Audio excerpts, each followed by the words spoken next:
Hi everyone, I'm David Fisher, and this is Presidential Chronicles, the series of books and videos on American history as seen through the lives of the presidents of the United States.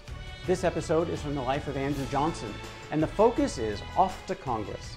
The year is 1843, and Johnson is a member of the state Senate, but he had higher aspirations. He was always looking for that next step on the rung of the political ladder, and the next step for him was the U.S. House of Representatives. He wanted to represent the 1st District of Tennessee, and he had a battle ahead of him because he not only had to battle the opposition Whigs, he had to overcome the objections of the elites in his own party.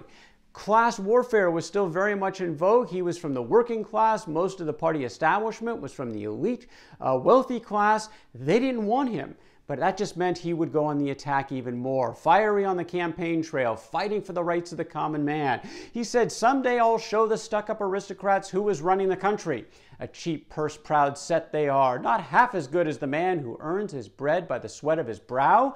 His message prevailed. He won the nomination. He won the seat in the House of Representatives. He was actually fairly quiet in his first term in the House, but he was a loyal Democrat fighting up against Henry Clay and the American system that they were trying to put forward from the Whigs: high protective tariffs, federally funded internal improvements, a return of the Bank of the United States. Johnson, against all of these things and consistent in his votes, but again, relatively quiet in his first term.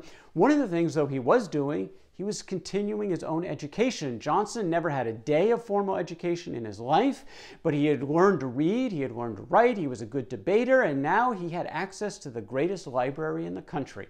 As a member of Congress, he could check out any book he wanted from the Library of Congress, and he did that quite often.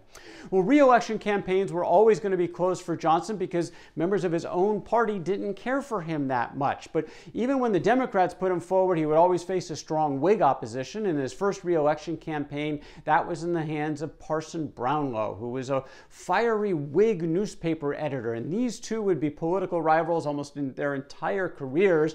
They came at things from a very different point of view. Of course, for Johnson, he loathed the rich, had empathy for the poor, and he was on that campaign trail with vicious attacks going back and forth. He asserted that the fact of a farmer or mechanic stepping out of the field or shop into an office of distinction and profit is particularly offensive to an upstart, swelled-headed, iron-heeled, bob-tailed aristocracy who infest all our little towns and villages, who are too lazy and proud to work for a livelihood. Well, his message resonated with the electorate. He won that re-election over Brownlow. Well, he also put his money where his mouth was when it came to trying to represent the interests of the poor. Poor whites, that was his main constituency, and he thought it was home ownership that was the key to all of this. And so he spent the entire rest of his congressional career, both in the House and ultimately in the Senate, fighting for what he called the Homestead Act. In this policy, the United States would give to men who are heads of families 160 acres for free, so that they could actually have some home ownership, become part of the economy, some pride of that ownership. He saw nothing but good things coming out of this policy, and the country had plenty of land to give away. 160 acres per person seemed like a very good investment. In fact, he said the government might withhold the use of fire, water, and air from its citizens with the same propriety as it did to the use of their own soil. He told his members of the House, "Pass this bill, and you will make many a poor man's heart rejoice. Pass this bill, and their wives and children will invoke blessings on your heads. Pass this bill, and millions now unborn will look back with wonder and admiration upon the age for which it was done."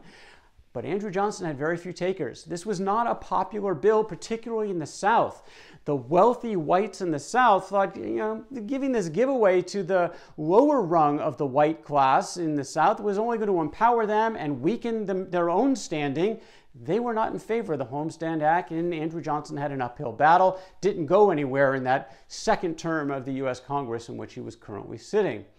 Andrew Johnson also struggled on the other end of Pennsylvania Avenue, which on the surface is a little bit of a surprise because the President of the United States at the time was James Polk, a Jacksonian Democrat like himself from his same home state of Tennessee.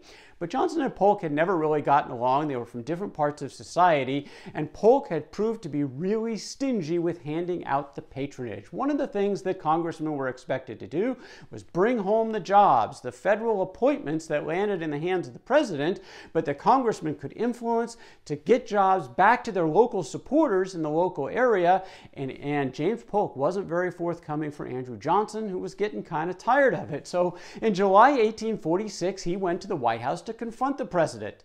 It did not go well. Both left mostly upset at each other. Nothing really improved. Now, when Andrew Johnson got upset, he rarely stayed quiet.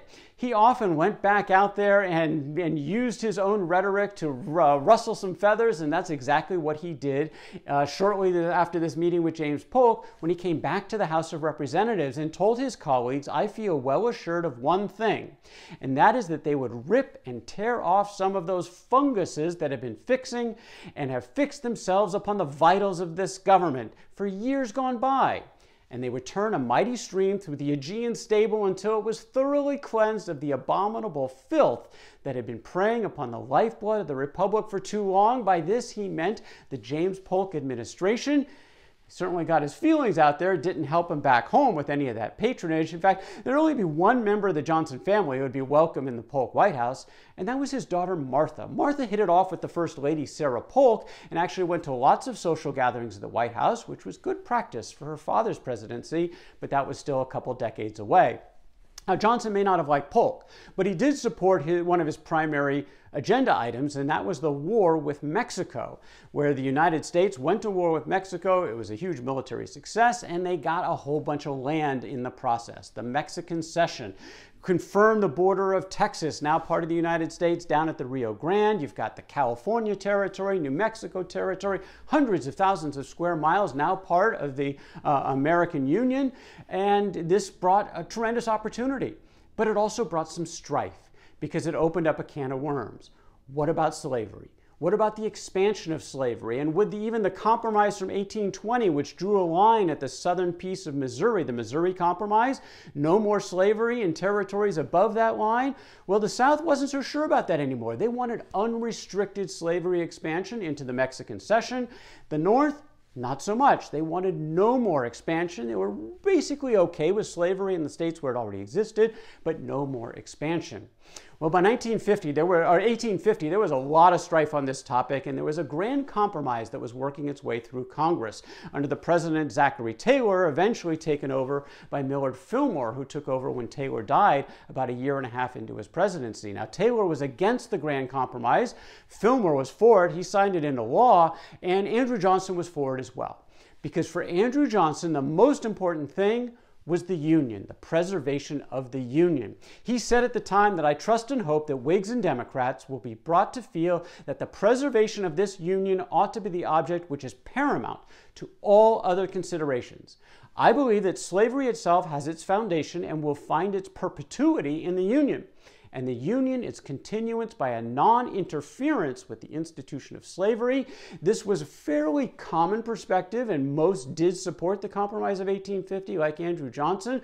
For Andrew Johnson, he was consistent on this throughout his career. The Union always came first. Well, that compromise hardly settled matters. The 1850s were a period of strife. Andrew Johnson, though, would only spend a couple of more years in Congress. His final term is when he was elected in 1852, because the powers that be in the state of Tennessee finally gerrymandered his district. It was now predominantly Whig. He was not going to have any chance of getting an election, and so his stay in Congress was about to come to an end. But he fought one more time for that Homestead Act. He had kept introducing it, and finally the House of Representatives passed it in his last year in the House, but it died immediately in the Senate, where the Southern opposition was too much to overcome. The Homestead Act, at least for now, was dead. Well, 5 terms in Congress, this completed a pretty remarkable run for Andrew Johnson. Poor, uneducated to start. He had now a thriving tailor business, nearly $50,000 to his name. They just bought a new home for the family, a nice one, really for the first time in their lives. Again, he had just finished as a 5-time congressman representing his district in Tennessee. The question for Andrew Johnson is, what's next? Was he done with politics? Not by a long shot, but that's the story for another day. That is Andrew Johnson, and off to Congress from the life of Andrew Johnson. For more Presidential Chronicles, check out my books on Amazon.com, and don't forget to subscribe to my YouTube channel. Until next time, I'm David Fisher, and this is Presidential Chronicles.